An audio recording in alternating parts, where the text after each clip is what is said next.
бірінші сынып жаратылыстану пәні және де бүгінгі сабақтың тақырыбы 54-ші параграф. Тақырып атауы экожүйенің тағы да бір қандай да бір түрлері бар. Экожүйе мен экожүйе туралы мәлімет іздеп таптым.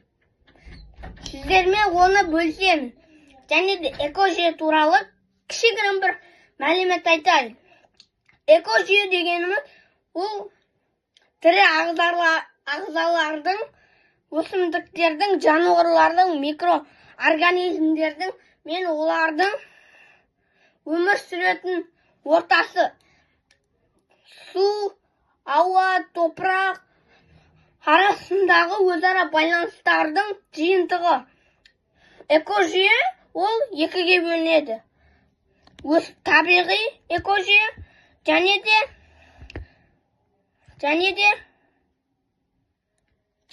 жасанды экожүйе.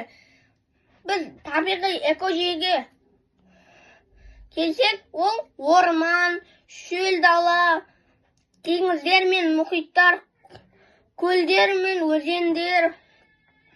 Ал жасанды экожүйеге келсек, ауыл шаруашылық жерлер, қала экожүйесі, бақтар мен саябақтар.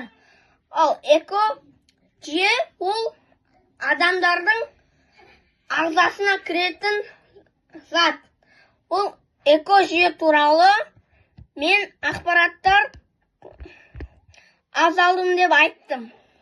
Және де одан да тағы бір айтып жіберсем, ол қазір ойыма тұрып алайын.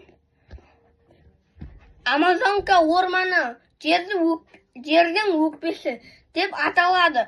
Өйткені ол планетамыздың 20% ғана жылу оттегінің өндіреді. Кораль рифтері теңіз экожүйесінің маңызды бөлігі. Бірақ климаттың өзгеруіне байланысты жойылып барады. Ол өте аз қалған. Ал араларға келсек, олар адамды шағады, ауыртып, ісітіп жібереді. Аралар өсімдіктер тозаң